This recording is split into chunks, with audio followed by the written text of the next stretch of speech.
Today's episode is brought to you from The Russell, a historic East Nashville church transformed into a one-of-a-kind boutique hotel.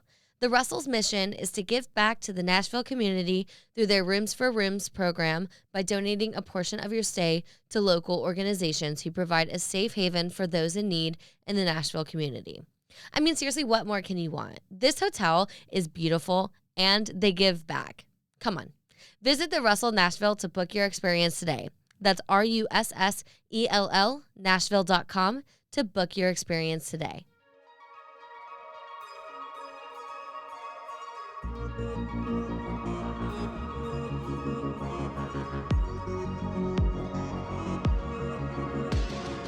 Welcome back to another episode of This Hits Different, hosted by yours truly, Riley Nelson. You guys, it is 2023. We are dating with intention this year. We are doing all the things. I don't really have much to say in this intro because this is a long episode. Bear with me, but that being said, it is a good one. I had the honor of recording with NEEVE. They are a band based out of Germany, and Felix was just nice enough to come on and talk with me and be so open and vulnerable and share his history with mental health and eating disorders and all the stories behind the songs. And I really could not thank him enough for that. So we're just going to go ahead and get into the episode. I do want to say I have a new crush. What is new? Literally nothing. I think I have a crush on someone at all times, but I'm not going to say too much because I don't want to jinx it, but I'm just going to say I have a crush, and that's all we get for now. Without further ado, let's get into the episode with NEEVE. Causing a worldwide sensation through TikTok, the indie pop band NEEVE are currently the most exciting newcomer from Germany. Generating an international following, tons of people from all over the world have become fans of NEEVE's modern indie pop sound. It's no surprise that the band is now compared to artists such as The Kooks or The Neighborhood. NEEVE was founded by two brothers and their cousin, Felix, who's on vocals and drums, Axel, production, piano, and guitar, Marius, guitar, and Philip, the bass player, give their band the official family name, NEEVE. They aim to take their listeners on a ride through modern indie pop while nurturing the genre with new topics such as mental health and toxic masculinity. Their debut album, Chaos of My Mind, was just released a few months ago, and that is what we are here to talk about, ladies and gentlemen. So without further ado, here's my interview with NEEVE. Alrighty, everybody, the moment that you are probably here for, I am here with Felix from NEEVE. Hey, thanks for having me. I'm just by all alone by myself. Normally the rest of the boys are here with me, but I feel like a podcast is kind of cool, just two people or something. Yeah, so it's just me. But well, thank you so much for coming on. So we'll just go ahead and get right into it. Tell us a little bit about the band. So you probably know that we are all related to each other, so that's kind of a good thing to start off with. So I'm in the band with my brother Axel. He's also like producing and mixing all the stuff, and he's like the keyboard player for life.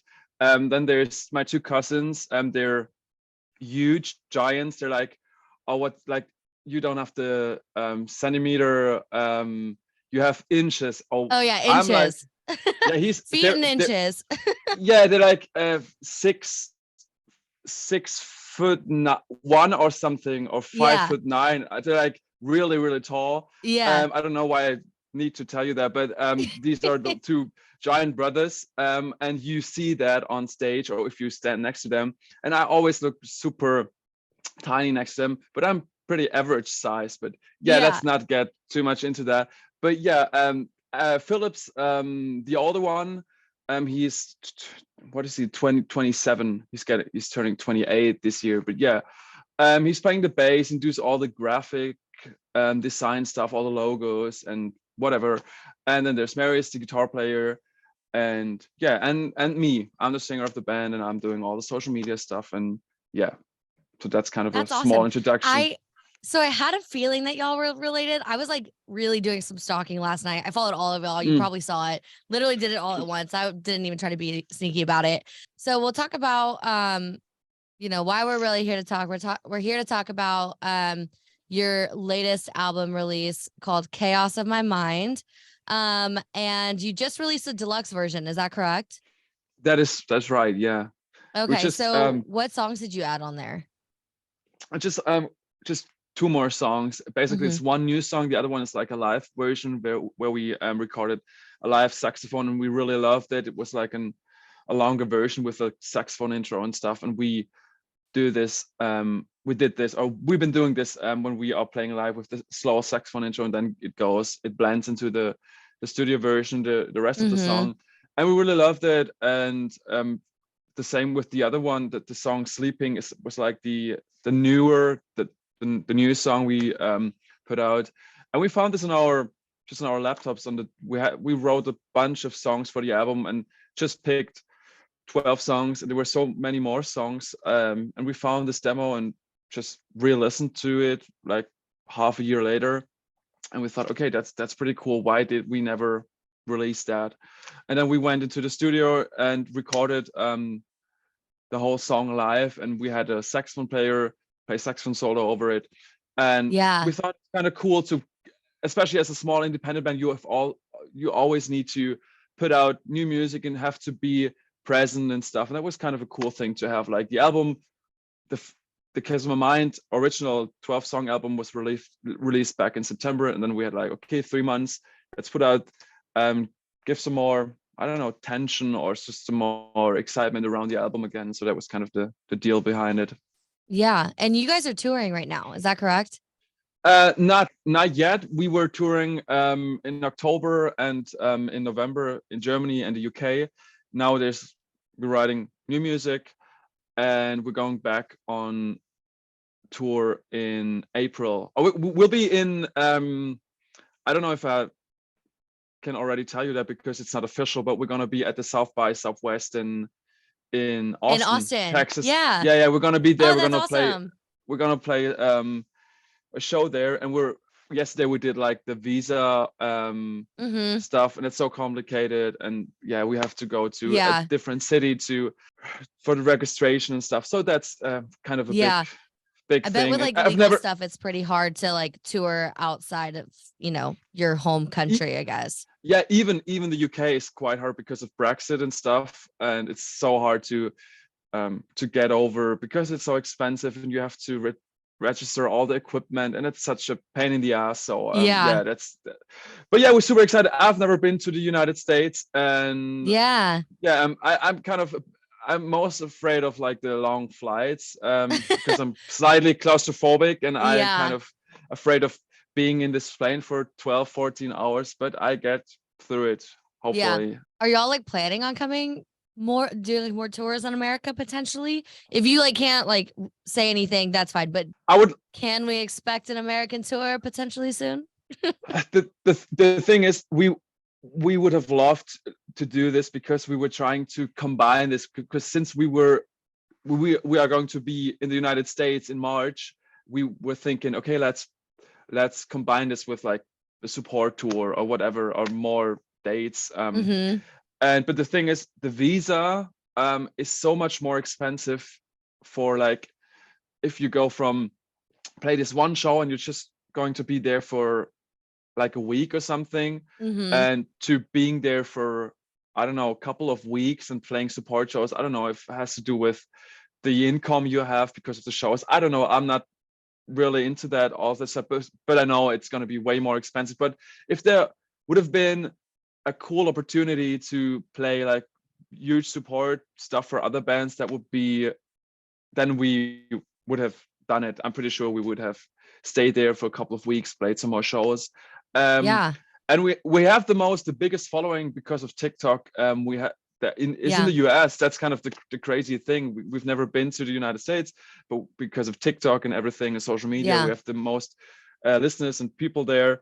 But yeah, it's kind of very difficult to put on like a tour and stuff. We were thinking of doing our own tour there, but I feel like we're just too small, because you have to put in like around 15,000 euros or dollars just to come over, just for the flights, just for renting everything. It's so expensive. We would lose so much money. So if we're gonna do this, it has to pay off in case of playing for a lot of people, playing support shows. I don't know. It's just be on like on zero, not to Yeah. lose too Honestly much though, of like money. I can see like why y'all are doing so good in America right now, because your music is very similar to what like a lot of Americans listen to. Like y'all have that like indie pop 1975 like kind of vibe with your music. I can totally see why you're following, especially with TikTok, is like more in America, because it's like a lot of the music that we listen to. Yeah, and yeah, it's just like bands like The Neighborhood, Coin, I don't know, The Killers and stuff. Oh, love Coin. They went to my college. They went to, or my university. They're from Nashville, right? Yeah, they went Yeah, to I went to Belmont University. It's a school here, and it has like entertainment and like music degrees, which is what brought me here. And they went to the same college as me. I didn't meet them because they were a little bit older than me. But yeah, they're really cool. Yeah, we're so influenced by this, as you said, like this kind of music, British bands, American bands.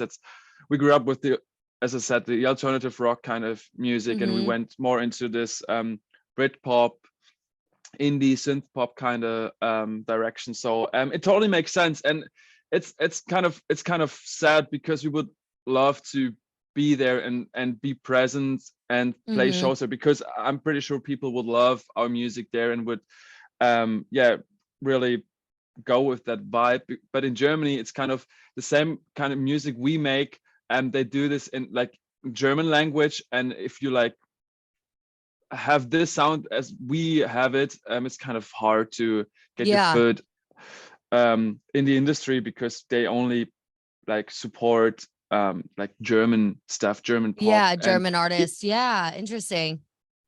So that's kind of the thing. But of course, it's easier to tour in Germany and countries that are close to around. You.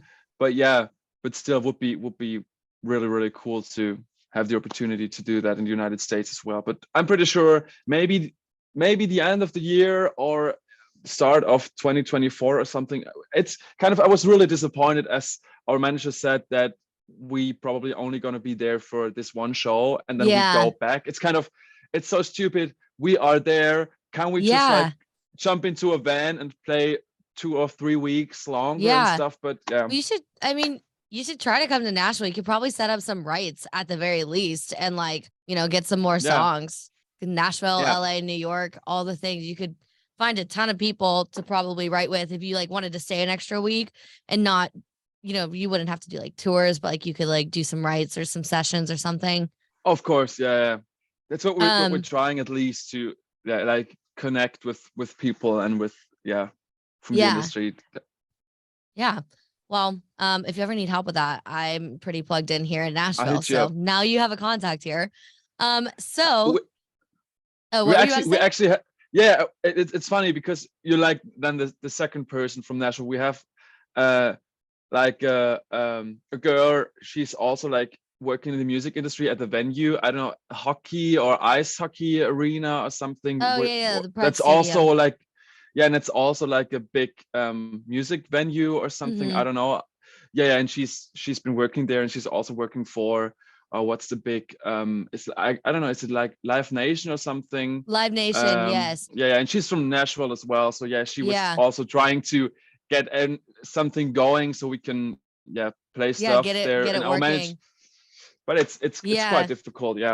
I'm trying to, Live Nation is like where ultimately I would like to work, because so it's kind of complicated right now. I'm doing the podcast, but like, as you know, with the entertainment industry, like it's not bringing in a ton of money right now. It's more like passion, but like I want to get to the point where like I can just do this. But in the meantime, I work in the music industry, and I've been applying and interviewing with companies in Nashville like Warner and Sony, and I've been trying to get an interview with Live Nation. They're like my top. But so we're just figuring it out. So if you're okay with it, I'd like to go through each song on the album, and I'd kind of like to talk about just like the story, the inspiration, why you wrote the song, and all of that. So we'll just like go, I guess before I get into that, did you have a reason that you released the songs in the order that you did, or did you just think it flowed together? Like, is there any reason why the songs came out in the order that they did, I guess, basically? Yeah, of course. But so I don't know. I would say just how they, as you said, flowed into each other, the dynamics.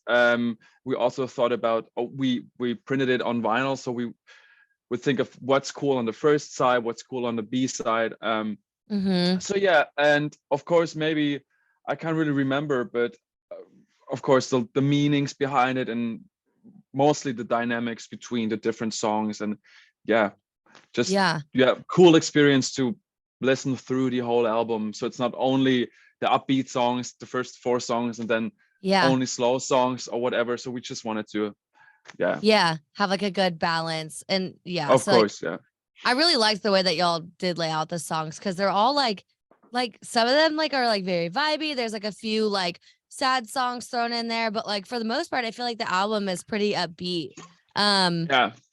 So we'll just dive into the first one. The first one is Piece of Art. That's the opening song. Tell me about that song.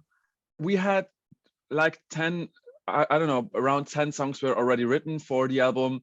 And we thought about, okay, let's have something with a cool, funky guitar. Marius went upstairs, tried a bunch of rhythms on the guitar, and came up with this this guitar melody riff, what's going through the whole song. And I wrote the vocal melody over it. We threw it away. We thought, okay, that's not catchy enough. That's not cool.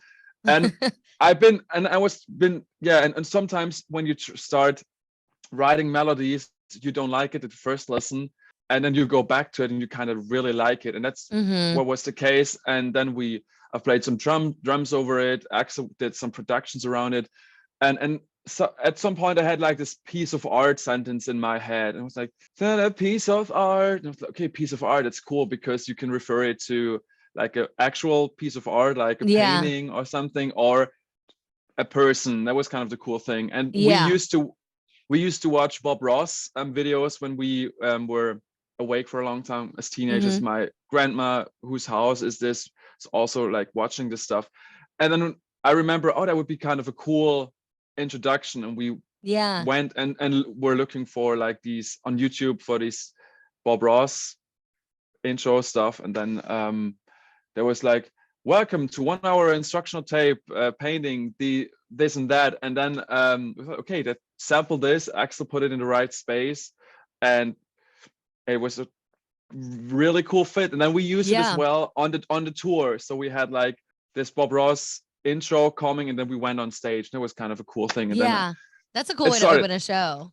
So the next song that we have on the album is This Got Me Staying. That one's like very upbeat. There's fun rhythms. Like it's just like a feel good song. So tell me a bit about that one, how the writing process of it, and like if you have any like fun stories behind it. I do. Maybe not fun, but maybe interesting. I don't know. That song sounded completely different when we started it. It was just a slow, the neighborhood kind of. It's super weird how that song came about, because it was super different. And at one point I had like this recognizable beat. I played it on the drums. Marius put his iPhone like with the voice memos next to the drums, and it sounded super shitty, but that was kind of cool. He sent it to Axel on the laptop, and he found like a really cool loop and cut it out. And then it was like, and we thought, okay, that's super catchy. If a song starts like this, everyone's like, okay, I'm rolling with this. Totally. It's like that song comes on and like you just want to like run and like start dancing. Like you're like, get me to a dance floor right now. Like, it's just like a vibe. It is. And because I'm the drummer and I'm been playing drums since I was 12. I really love strong and rhythmic, big kind of drums. And Axel managed to make this shitty voice memo thing into a really cool, punchy drum. And then we just rolled with it, and we had this doom doom doom doom with this big fat 80s kind of bass line. We kind of The Weeknd, the 1975 kind of thing. And the hardest thing was to manage to get the arrangement through the whole song, because it has like the verse and then goes down and goes up, and then the first chorus is like down. And that was kind of hard, because normal song structures are like, you have a verse, you have a pre-chorus, you have a chorus, verse two, bridge. Yes, that's like the regular kind of thing, but it didn't work with the song. And was really hard to work out this one. And the most important thing is like the message behind it, because it's like about me and my brother. And it was kind of funny because I didn't tell him that the song is about him or the relationship between me and him, while I was like standing there recording the vocals about, Yeah. and they're not like always like in a good kind of vibe. There's like how could I say it? The first line, tell me about it, are you done with mocking me, and this kind of stuff. And it was like a reflection between him and me. And Yeah. after we recorded it, because he was the guy sitting here on the laptop saying, okay, that was a good take, what is that about, and next one, next line. And I couldn't tell him because there would have been too much of a tension to know. That would be kind of weird. So I didn't tell him. When we were finished recording, I told him, hey, the song is about our relationship and how we've been treating each other. Like, I'm the older brother and you're the younger one, and I kind of see myself in you and the other way around. That was kind of a special thing, being in a band with your brother and then writing a song about this said brother. And that, like, normally it's like a person that's not in your inner circle, and that's kind of easier. But being on stage with your brother and singing a song about your brother and stuff, that's kind of a special. One of the first songs I ever wrote was a song about my sister, and it was like her point of view on something that happened. But no, it's funny how you draw inspiration from like other people. And like a lot of my friends, and like most of my friends are musicians, and it's really funny because their songs will come out. It's like, I have this one friend who's in this like really, really stable relationship. Like, they're going to get married, very healthy relationship. But she released a song. It's called like Back in the Game. And it's about whenever you break up and, you know, you have to get back out there and like trying to like learn how to be single again and like date in your 20s and whatever. And it's really funny because when she released the song, everyone's like, oh my God, like what happened with you two? Like, are you all okay? And she's like, no, actually, we're fine. But I wrote this song about my roommate who just got out of a serious relationship. Like, it's not about me. It's literally about her. Yeah. And it's crazy how, you know, as like an artist, people assume that every song is about you. And sometimes it's really not. Yeah. Okay. So the next one is, I Know That You Know. That one's like definitely more like chill. So tell me about that.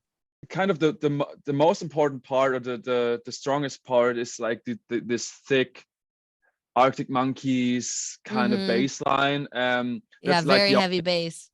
Yeah, when it goes down, it builds up, and it not goes into this big chorus like we normally do, like You and Me or something. It falls down and it goes into this deep bass drop kind of thing. And I tried to write different melody over the bass line. And at some point I realized, okay, this bass is so catchy, I gotta go along and sing along with this bass line. That's what makes it even stronger. And that was kind of the key point of the chorus.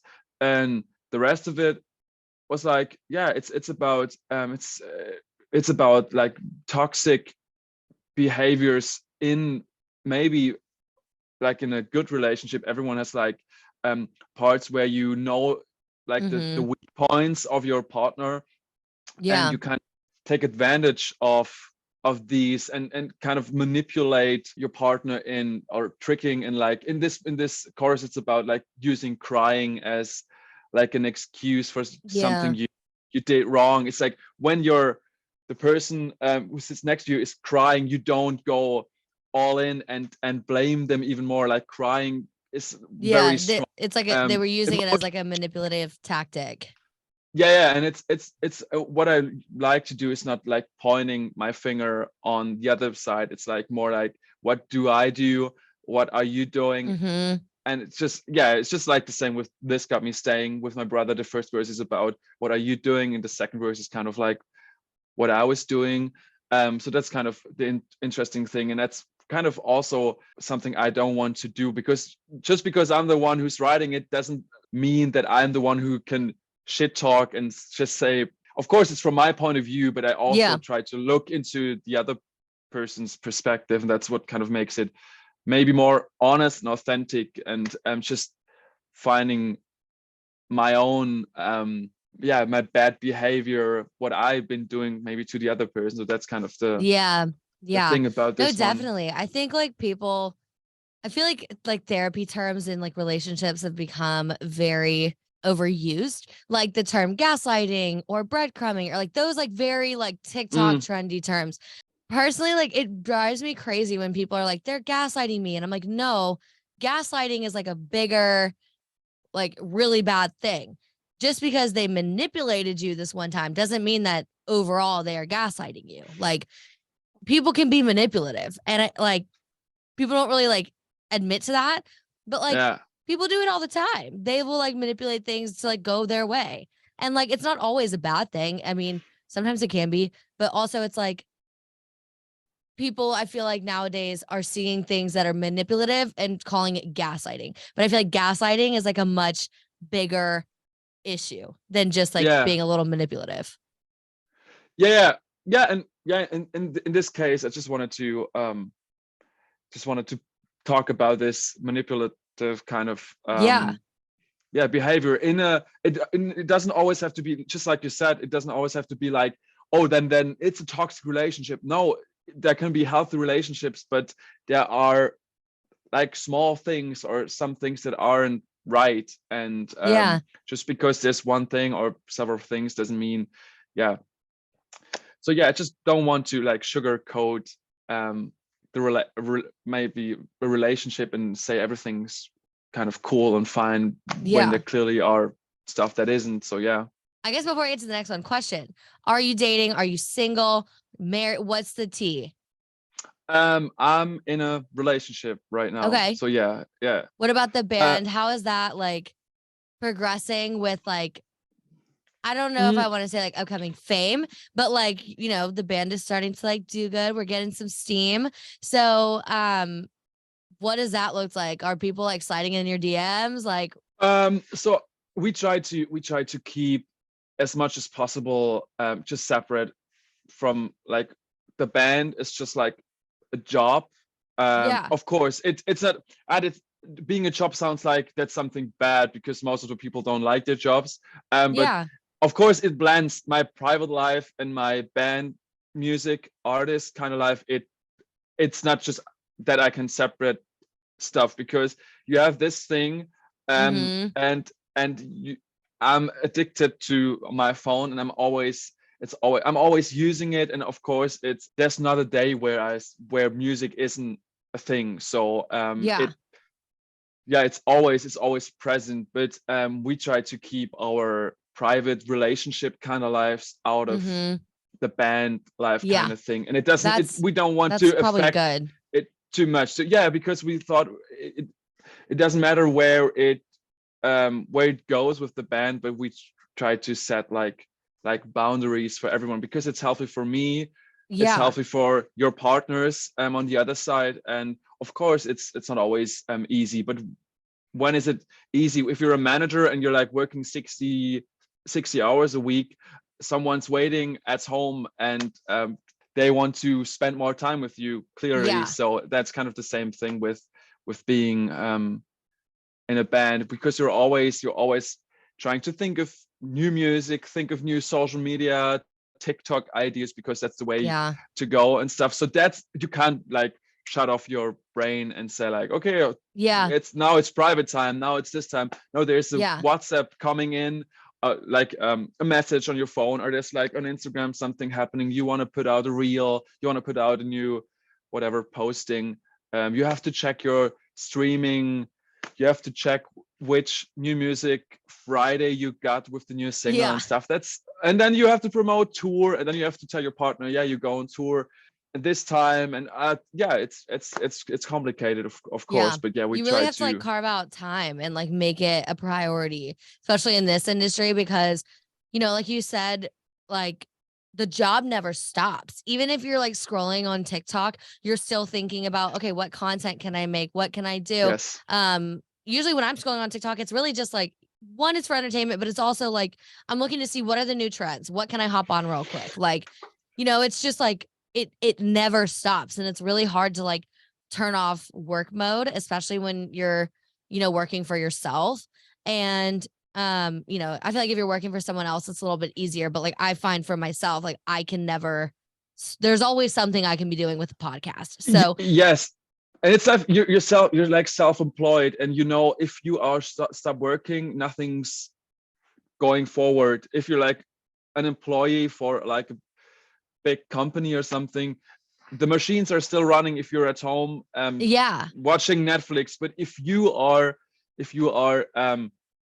not posting, it's like a lottery thing. If you post like a TikTok, we had one TikTok that has almost 5 million views, and that was kind of a huge start to selling more tickets to even get to play shows in Europe. Like we announced like our Europe tour headline shows. That would have never happened without like maybe this exact post. If you imagine what possibilities are behind like just one post, viral video or something, that's kind of crazy. And that's also something you really have to wrap your head around and be healthy about it, because you are always chasing this moment again. You want to have this again, you want to keep pushing forward and stuff, and then you keep doing this, and the algorithm's not always nice to you. You post cool the stuff. Algorithm hates me.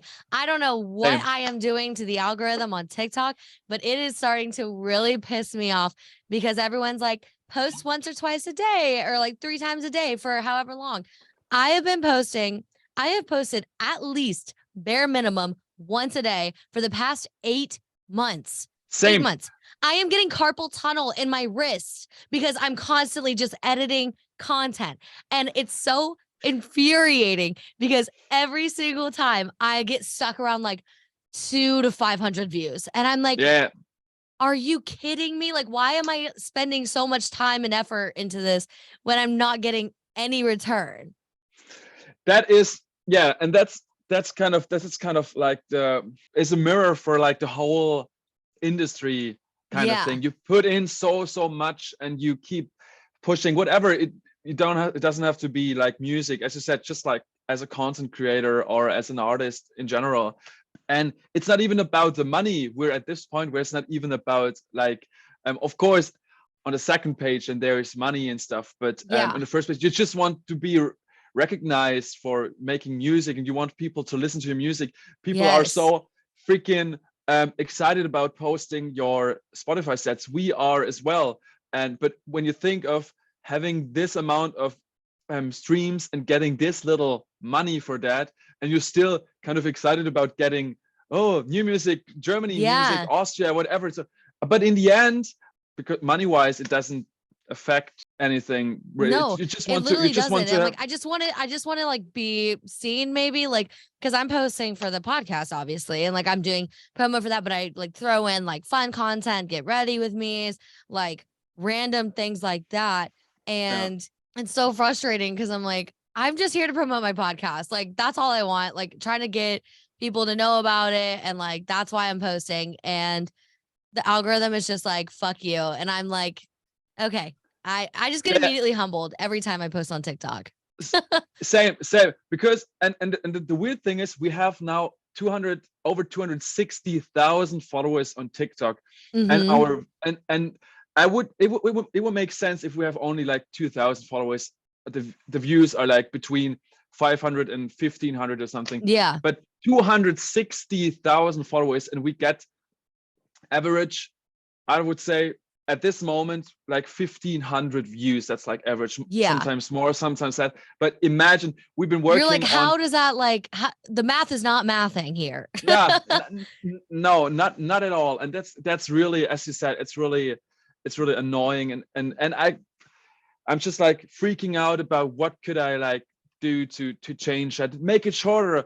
But and whatever, it has to be catchy. I'm doing all of this, and I know the rules of TikTok by now. We've been doing this for 2 years, and I know what's going on, and I've been consuming it myself, and I'm reflecting on it and everything. Why isn't it like working? And I keep talking to myself. So just be consistent. There's gonna be the day where there will be a video that gets like millions of views again.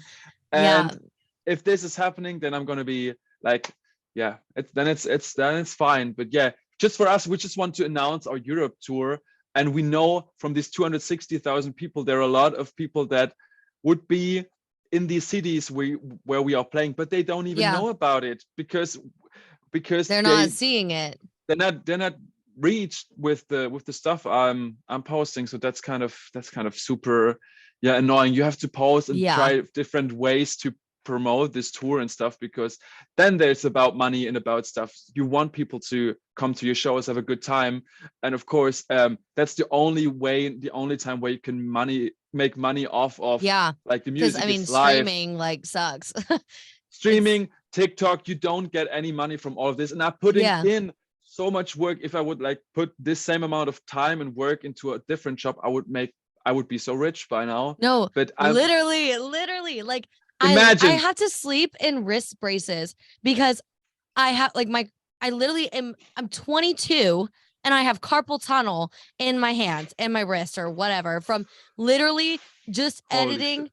all the time. And I have to sleep in braces because like to try to keep my wrist still at night. It's actually ridiculous. And it's like comical at this point because I'm like, I literally have it from being on my phone too That could much. be, But if you cut this out like from the and post it on TikTok, like there would be a lot of people would say like same, and other would say, oh, imagine these young people complaining about having yeah, tunnel problems it's just like from it's actually ridiculous. But yeah, okay, wait. We really just went off on a tangent about social media, but you get me but fired up about it and it's game same. over. I could talk about this for on without end, because that's just what we've been doing like Yeah. every day, and of course it affects us, and of course we're bothered about stuff like this, so Yes. And like no wonder. the last thing I'm gonna say on social media before we get into pieces that she broke. Um, Yeah, but yeah, like with social media, like especially with the music industry, and I feel like specifically TikTok has completely changed the game, like when it comes to social media, because nowadays companies won't even look at you unless you already have some sort of following.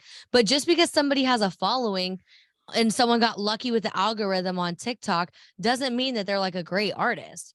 But nowadays, I've seen with my friends, a lot of people are struggling to even get noticed because they don't have a social media following, which I think is so weird because it's like they're all like, no, I'm a musician. I'm not a content creator. Like, I want to do music. Like, and it's crazy now that like content and you creation really kind of comes along with that. that's what we're about to say. You really have to get along and step into the game to make it happen, because otherwise it's really hard. If you have good connections and you can like tour with bigger bands, that's one Mm-hmm. thing, they're enough. But if you're not lucky and if you're from a small shitty town, you don't have like the big contacts or whatever, you really have to find a way to get yourself out there. And for us it was TikTok, and then that's all you like can do Yeah. and all you want to do then at this point. So yeah. Yeah. It's crazy too. Like the doors that TikTok can open.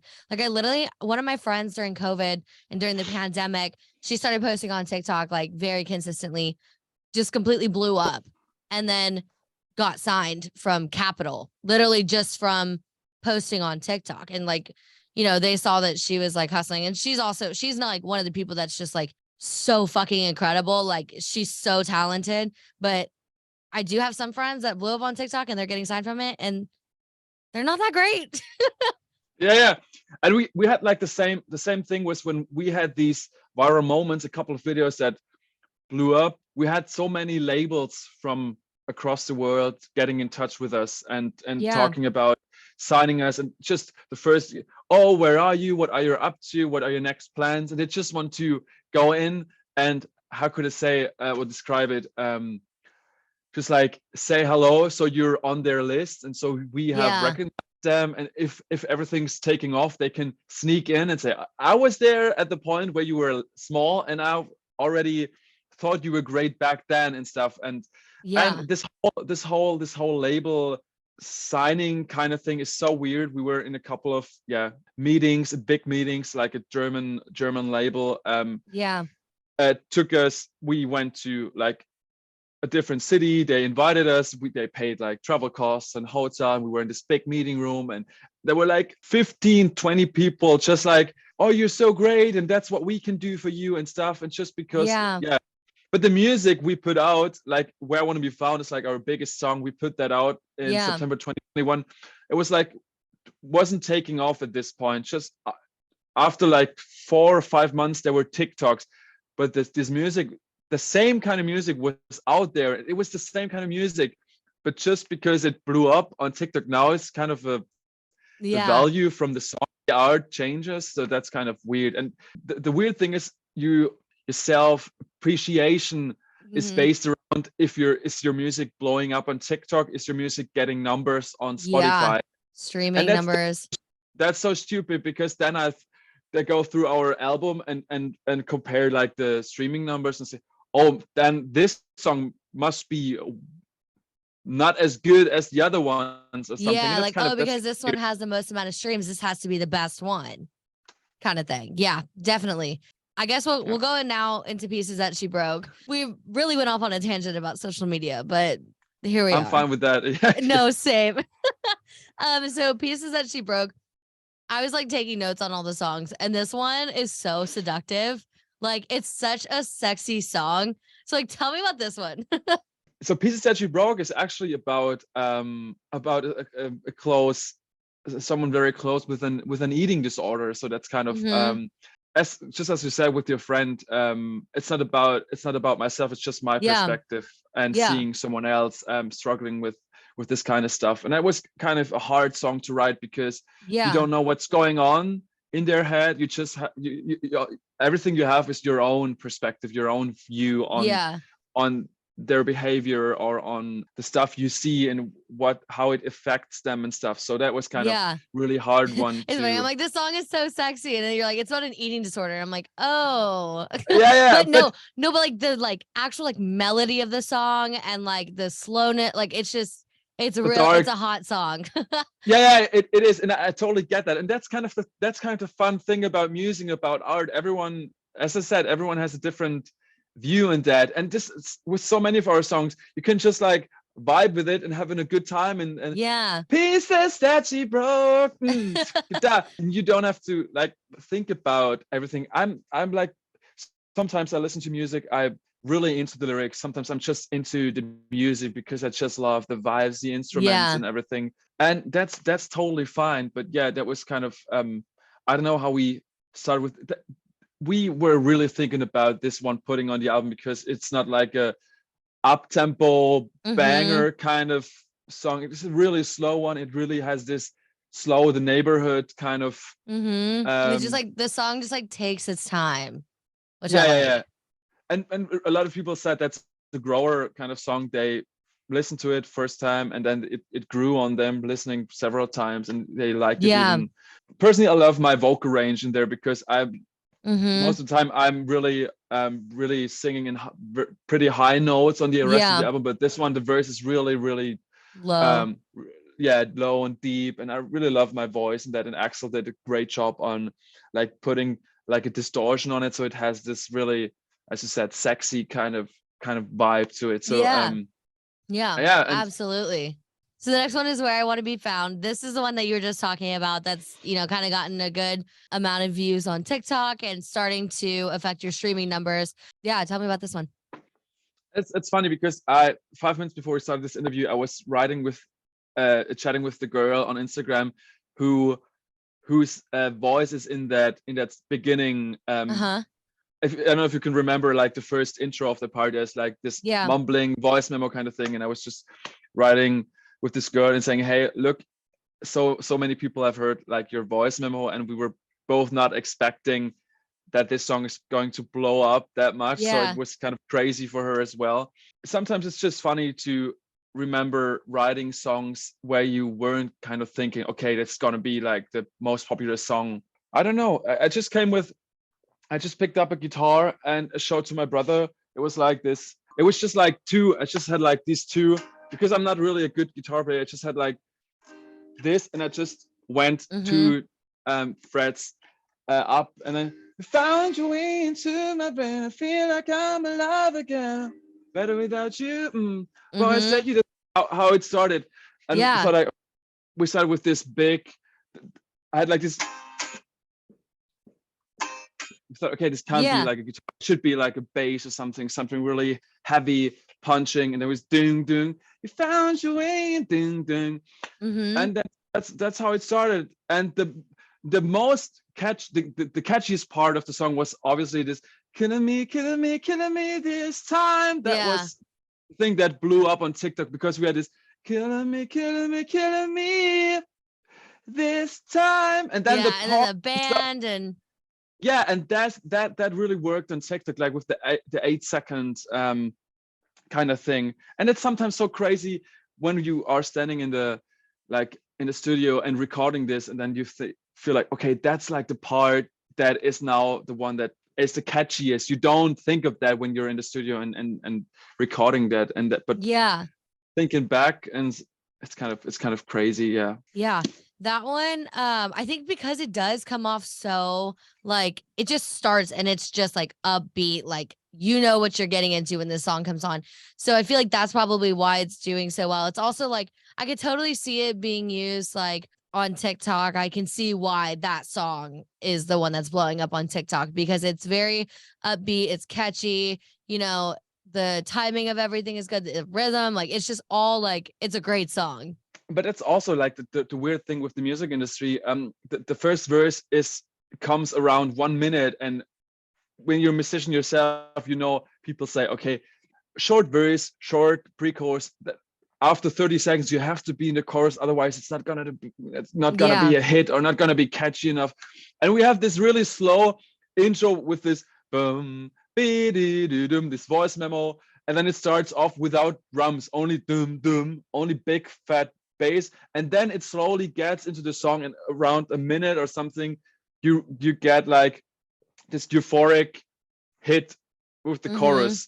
But everyone was saying, oh, it takes so long to get to the chorus and stuff, but it doesn't matter. This is kind of, if you have like these 8 seconds and you put them on TikTok and they're catchy, it doesn't matter. It doesn't matter.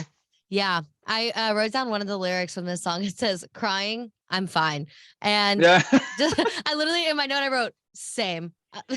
Because I'm like, I relate to that. Like I'm always like, if I'm upset or something, I struggle to be vulnerable. If you know anything, I don't know if you know the Enneagram, very popular here in Nashville. I'm an Enneagram 8, meaning very tough exterior, kind of a softie on the inside, but like come out like really strong. And it's funny, like anytime I'm like crying or like my friends see me, I'm like, no, I'm fine. It's fine. Yeah. Like I'm always like my motto in life right now is like, it's fine. I'm fine. We're fine. Like, and, yeah, that's what makes it kind of so relatable and so kind of weird, because crying and in the next second you say fine, it's kind of yeah, as you said. And I wrote this in a time where I was struggling the most around like COVID came, and you were alone all the time. You were always like reflecting and thinking too much, and I'm such an overthinker and everything, and my mood got terribly bad. Oh yeah, and COVID did a number on my mental health over here. Yes, but she I put have me to in say, therapy. same. Yeah, and I have to say it was kind of a thing for me to start saying, okay, I need help, and that's not, I can't be like struggling and dealing with this on my own. So that was kind of like bad, but also kind of good, because you kind of try to work on your mental health. Yeah. No, I love that. And I love that, you know, you're open to talking about that. The next one is I'm So Cold.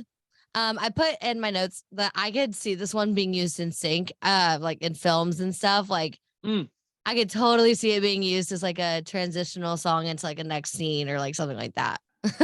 Never thought of that like that, but yeah, because it's cool, because I know what the song is about. So then my mind is, so I get when some songs have this kind of vibe where you see a night drive and whatever, windows down and stuff. That all makes sense. But that song is about like being treated not very well by the music industry and by stuff, because it's more about comparing yourself to other artists and stuff, and being fucked up by the music industry, and about by people who are the ones who choose what goes into the radio, what works, what does not work, that book bands and stuff. That's just about being in a band with your best friends and trying to make it, and being disappointed, and being that's kind of what it is about. No, I can totally see that. I mean, this industry is like notoriously cutthroat, and if it's it's so hard. I remember like being in class at Belmont and they would be like, because all our professors are, entertainment professionals and things like that. And they always would tell us, they're like, you are going to hear no a lot. Like you need to get used to that. Like they would teach us a lot of like reframing too, but like they were very hard on us and very like blunt with us of like, a lot of you aren't going to make it in this industry because it's so cutthroat. Like you have to be willing to like one, basically live off nothing, work a ton and not sleep. So it's and you really have to get used to that, and that's kind of the hard thing, because getting used to disappointment and to, I don't know, that's kind of that's not very human kind of thing. You always thriving for I don't know, for getting recognized, being appreciated, getting love. That's kind of the human nature. And then always you're not good enough, you look weird, you sound whatever, no one's gonna listen to this, and I don't know, and that's kind of really really hard. And in Belmont, they would have us, so we would have like seminars. One of them, it was called commercial seminar. And basically you get up in front of your entire class and it's like an awkward thing. The lights are on. You don't have like a full band. Like it's just like it's very uncomfortable because you can see everybody's faces and you have to get up in front of them and your professor and you just have to like perform a song. And like you can do whatever you want, but you have to like turn it into like a whole performance. And then at the end of it, you stand there and everybody critiques you in the class. And all you do is you just have to stand there and take it. And like, it's not always like, some things are very helpful. Some people, and they tell you like, okay, like be nice whenever you do it. Obviously don't be a dick, but like, but it's so hard to like stand there and just take so much criticism. But it's something that I'm kind of glad that the music school did, because I feel like it really prepared me for what life was going to be like. But as an 18-year-old, like fresh out of high school, who has like at that time, very little like self-confidence and just having to stand up there and then just like take it from everyone and take like criticism. Oh man, it did a number. Imagine that's that's being criticized and stuff, but still going with that because you're so passionate about it. That's kind of the hardest thing, because we would never, I don't know, I spend so much, I put in so much from my own private money into this band. And it's not the money, the time and everything, and then getting rejected all the time by different people, or I don't know, that music's not what works or something like this. And you still push through because you're sure about that this is gonna work, that I'm good at this. I'm a good writer, I'm a good singer, I'm a good drummer. I know I'm good at being on stage and stuff, and tell yourself that. And there's just one little thing that's not working off, or someone who gets you at the wrong time, and your whole world crumbles, and you, is this like the thing I should do, or is that, am I really good at this? I don't know. And that's kind of really hard thing to push through, and always remember and keep saying to yourself that you're good at something. And especially when you if you don't get like the recognition by people, if you're just down here writing music and you're like 4 boys and everyone's like, hey, I think this is cool or something, and you don't really know if it's cool or not, and what is gonna happen after we put out music. So the next song, because we are kind of running out of time and I don't want to like take up too much more of your time and your evening. But so we'll just kind of like fly through the rest of these. But the next one is Call Me. My notes, I said major 1975 vibes. And then I was also saying I really can see this song being like a really like powerful like connection moment whenever you perform it live with the audience. Tell me a little bit about this song and what it means to you. So Call Me is also like a song where everyone thinks it's about a classic kind of relationship, but it's more about friendship and growing apart, like you used to do stuff together and you kind of grow up, and then you kind of, some people don't change.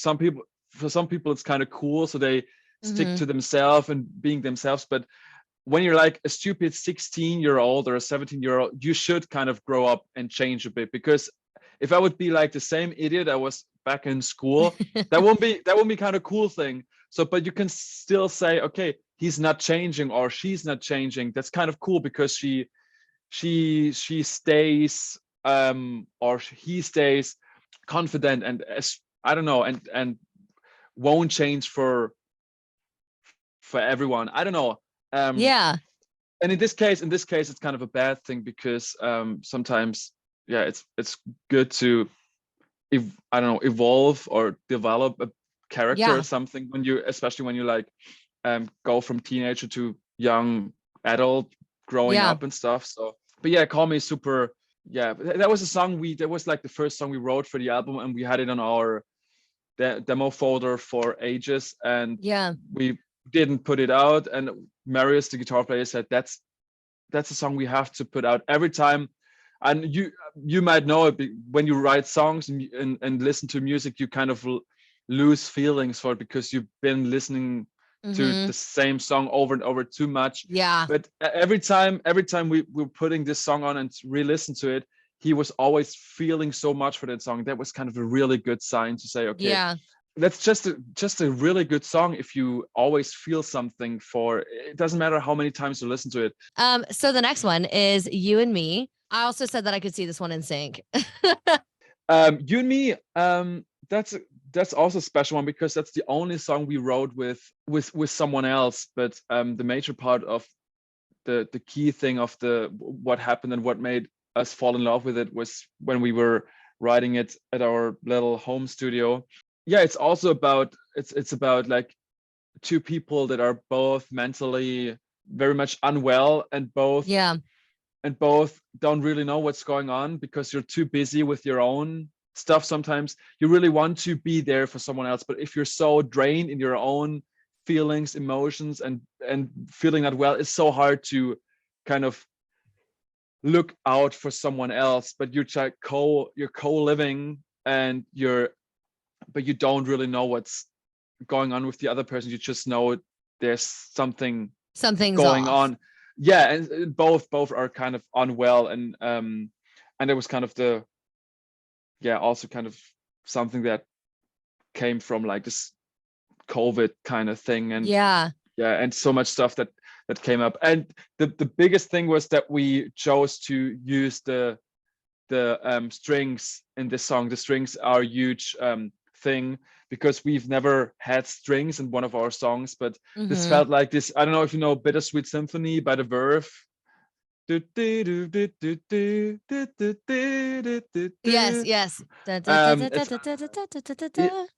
Yeah, it's like it was like from the Rolling Stones and the Verve. They took it, a British band, and yeah, and I loved it, and we thought, okay, that's cool. No one does that. Is there any kind of cool indie Britpop band who uses this real huge orchestra of strings? And we had someone who is really good in arranging these, and it was a huge vibe. And this chorus is made for screaming at the top of your lungs. It's like you and me. It's always super cool live. And I keep playing it on the guitar. The song's over, but I keep playing it, just doing one chord, and everyone's just screaming it back, and it's just kind of a huge feeling. So it's just like an indie pop, Britpop 2000 kind of anthem. And we grew up around that time. One Republic, Snow Patrol, these kind of bands. The next song we have is Falling For You. I wrote happy guitar, good beats. Falling For You wasn't planned to put on the album, but it was kind of the song that started a lot for us when we released that one in January 2021. That was kind of the first song that kind of where we thought, oh, people are really into our music and really loving like the vibe, and we have like our own kind of sound and stuff, and we really try to do something different, and not like putting out like a just with the it's just like this huge 80s funky kind of thing, and also like we had so many different choruses. I was so unhappy with everything I wrote for that. I hated every chorus I did, every vocal melody. After like one or two listens, I thought, no, that's crap, that's shit. Let's try something new. And then I came up with this falling for you this time. So that is not good. I can't imagine someone's really liking this one. And in the end, everyone was loving it. There was like, do something like Falling for You again. After that, when we were different, do something like this again. That's your best song. And yeah, that's kind of weird. And we had so many different versions of this. It was slower. It was, and then I was listening to a lot of Lord, the Melodrama album, a lot of Lord.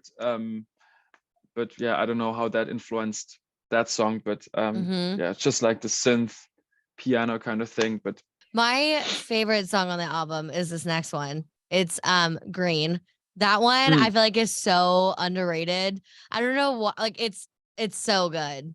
So thanks for saying that. And that was actually the last song we wrote for the album. We had almost everything finished, and then we found a bass line on our computer and we thought, okay, that's a really great bass line. Let's do something with that. That was like the chorus. One of the first 2-3 tries, that was like the chorus I really liked and we kept. And it's also about convincing yourself to like going to therapy. The hardest part is to convince myself. It's just like, if you're in a bad relationship, in a toxic, it's so hard to be honest about it and say, okay, that's not good for me. Or just the same as convince myself, I'm not doing really well, Felix, you should do something about it. And it's just like that was like the main sentence of the chorus. The hardest part is to convince myself. And I really like it because it's super honest, and it really makes sense to me, because I'm really still have my struggles and stuff with ADHD, and I'm still kind of refusing to put myself into therapy and stuff, or open about stuff. So I'm being really, really open on stage and stuff, but in my private life, I'm really keeping a lot to myself. So that's kind of weird. So I talked about this with one of my other guests, but like, it's so interesting being an artist or like someone in the entertainment space in like any capacity, even if it's like a podcast or music. But like with music, like you're saying things that like you don't share, and sometimes it's really hard because it's hard to like show people music, because sometimes like you're so vulnerable in a song that people listen to it, they're like, oh my God, are you okay? Like, it's hard to like put that out there and to be so open and vulnerable with your audience. And I feel the same way like with the podcast too, because like I'll share stories, and then my mom sometimes listens, sometimes doesn't. And she's like, why do you share these things? Like, this is too much. Like, you should keep that more private. And it cracks me up, because I'm like, well, if I don't, like, someone else out there is feeling alone. And so when I talk about it publicly, or I talk or sing about, an experience that I went through, someone else can hear that and like be like, oh, me too. And that's basically the whole Cast of My Mind experience, not just on the album, but also live. I really try to be open about it, and that was like the hardest thing. Being on stage, there are 300 people, and it's quiet, and I'm not like the most confident guy. I'm not like the one who's walking towards strangers, friends group, and having a laugh with them, or being super confident about it. But being on stage, doing what I love, and then sharing something that's really personal to me and super sensitive and stuff, it's really hard, but it's really connecting, and people really feel seen, and people really appreciate that someone else is being open about stuff. So it's just like on TikTok, if you see someone talking about ADHD or hypersensitivity or autism or something, oh, that sounds familiar with me, so maybe I should check on that. Maybe that helps so many people, and that's why being open about stuff is cool. But as you said, you're being vulnerable, and people kind of maybe could take advantage of that, and they know your sensitive points, and then they maybe use it to manipulate to you, and that's kind of course it's not a cool thing, but Yeah.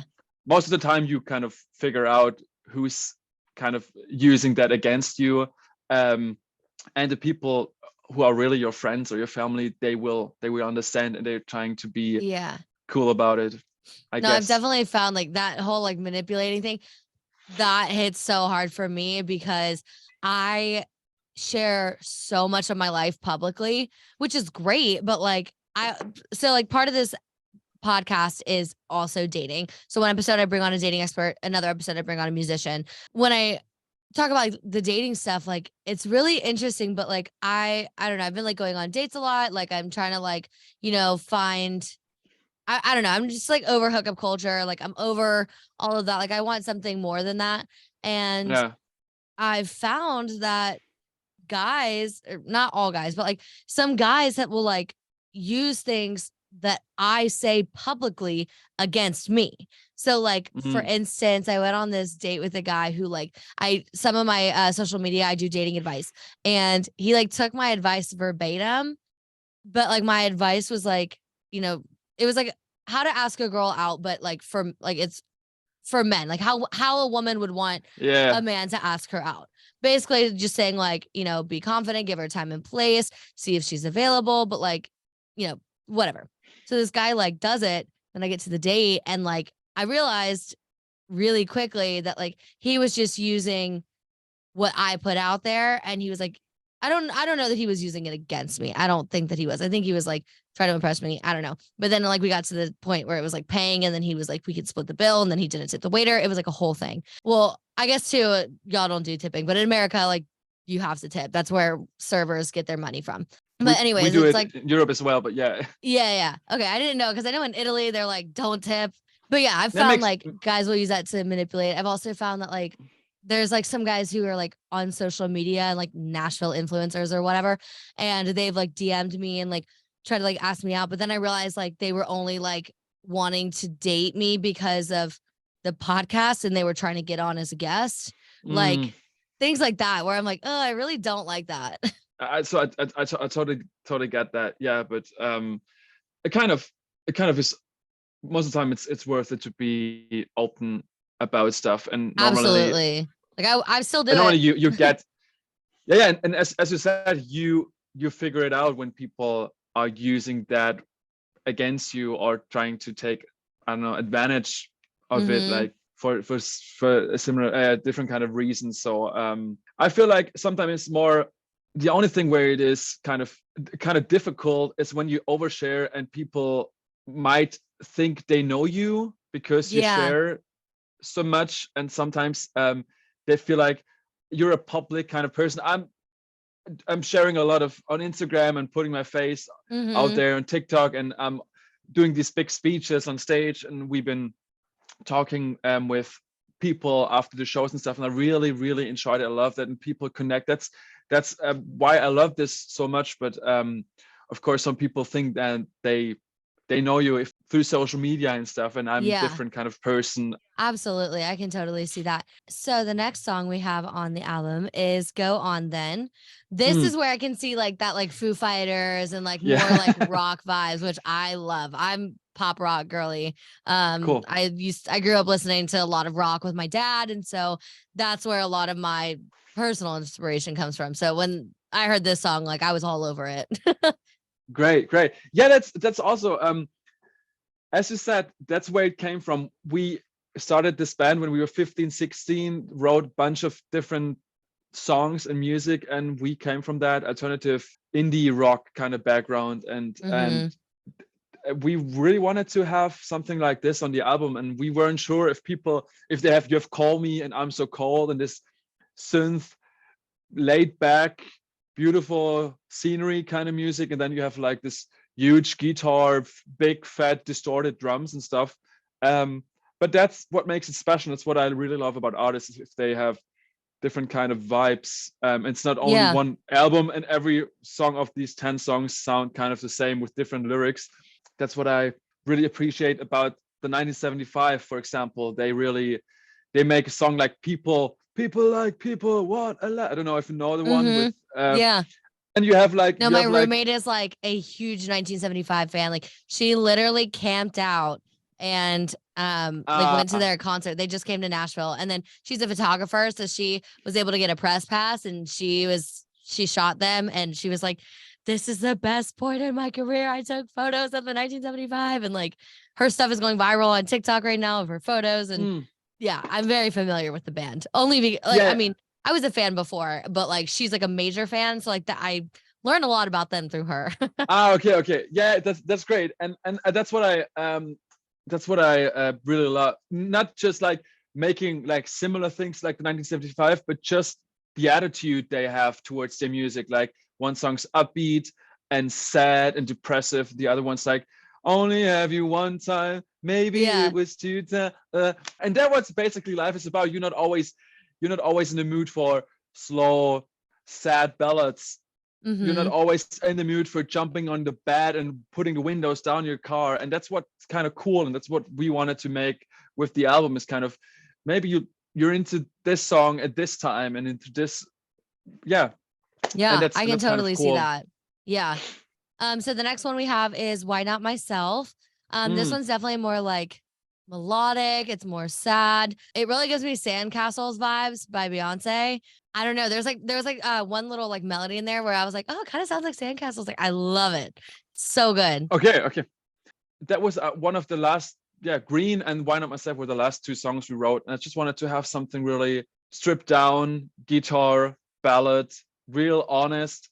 And it really fits like the whole Kiss My Mind thing. It's kind of end of a chapter and going through so much. And then it's just like the end of, and that's what I've been saying on stage. Like when we were playing this live, I'm doing this speech about trying to just like the end of an era. And if it comes to mental health, it's really hard to let something go and let something behind you. And I feel like that's kind of the huge thing about this one, because you're always like trying to figure out what's going on, but in the moment you're trying to figure out, you're not going forward with your life and your mental health and stuff. And I feel like this is like an end of a chapter kind of thing. That's what I was trying to do with that. So yeah, that's the only song I can't really listen to, maybe because it's just too emotional for myself. The other ones I don't have a problem, but Why Not Myself is the only one I don't know.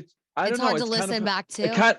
It's kind of too emotional, too sensitive to I don't know.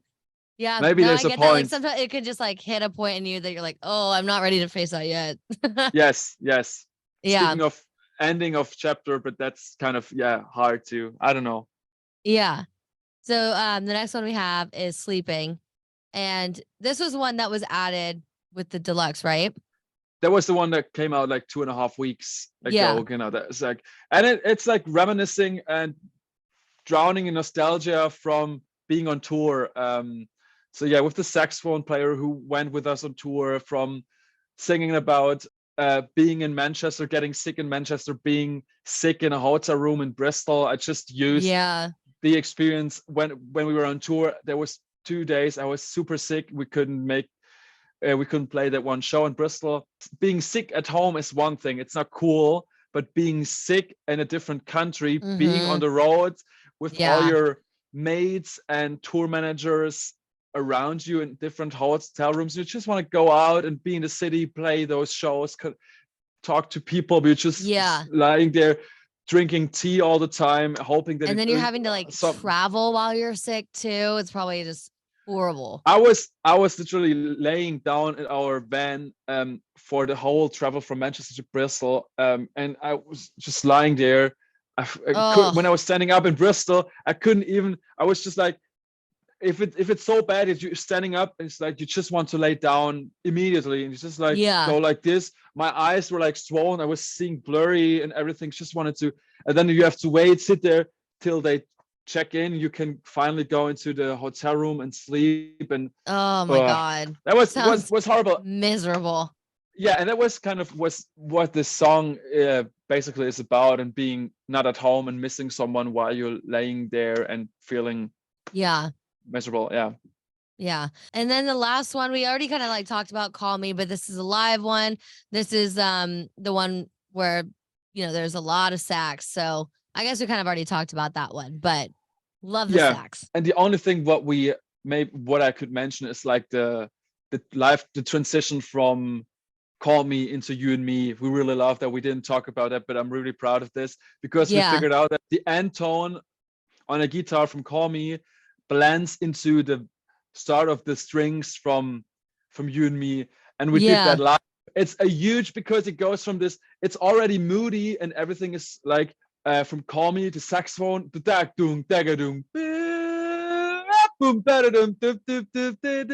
it goes into the string arrangement, and everyone's like just waiting for it. The tension builds up, and then this drum fill, and we go into this huge intro chorus from You and Me.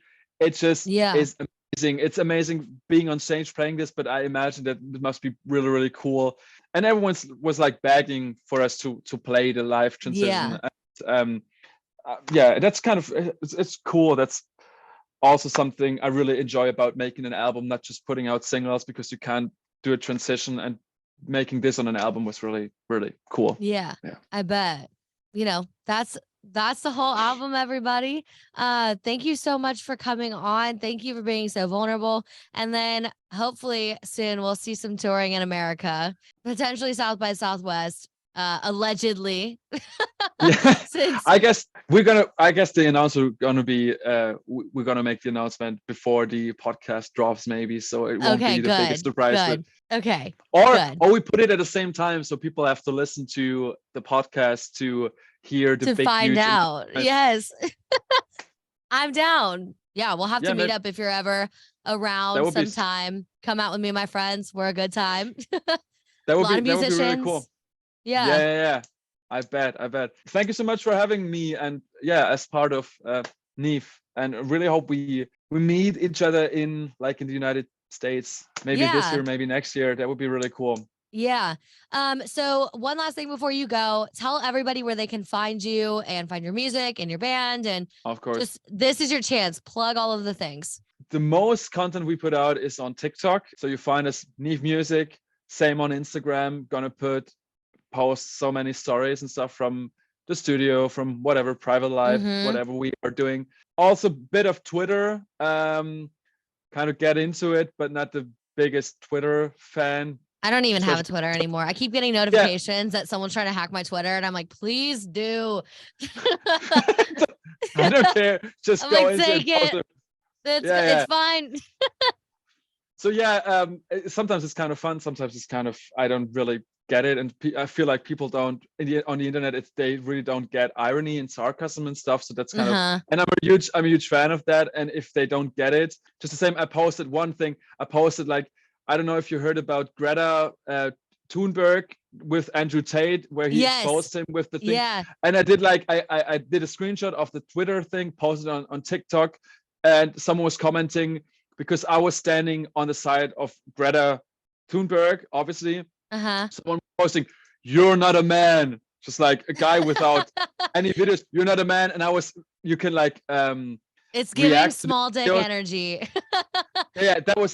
That was the thing, and I was reacting to it, and I was just standing there. Why do you think I'm not a man? I ate 3 kilos of meat today, did 200 push-ups, everything, like the toxic masculinity. Yeah, toxic masculinity. How can people not get that this was a joke? People are literally, "You're still not a man. Show me the proof." So, holy shit, you guys, you must be so, I don't know what's wrong with you. How can you not get that this is a fucking joke? That was a fucking joke. People on the internet struggle with comedy, I guess. And I was standing there with this thing, and I had a tie on, and you could clearly see I'm not like one of those Andrew Tate kind of guys. Who feels like, and people still don't get it, and that's sometimes it's so annoying that you just want to make fun of something, and people are like, take everything so seriously. I don't so serious. Know what's wrong. It's actually ridiculous. People comment things on mine. I'm like, guys, this is a joke. And then the worst thing is if you have to explain a joke to them because they're too stupid. Trying to explain a TikTok trend to an adult. Okay, that's something. That's the next difficult thing. But explaining jokes or anything in general, sometimes it's so exhausting, and that's when I kind of feel I lose. I don't know. I just lose the faith in people and humanity if so basic stuff and they just don't. Oh, but yeah, that's social media maybe. Yeah. Yeah. But you know where you can find me as always. My Instagram is Riley Nelson 18. My TikTok is Riley Nelson 13. You can find This Hits Different on Instagram at This Hits Different Podcast. And you can visit my website, www.thishitsdifferent.com. Bye. Today's episode was edited and produced by Aiden McKernan. You can find him on Instagram at Aiden C. McKernan. He will also be linked below in the show notes. The This Hits Different theme song was produced by Zach Jordan. You can find him on Instagram at zach.jrdn. He will also be linked below in the show notes. Today's episode was written and hosted by me, Riley Nelson, and you can find me on Instagram at Riley Nelson 18. I know I just said that 10 minutes ago, but here we are. Thank you guys so much for listening.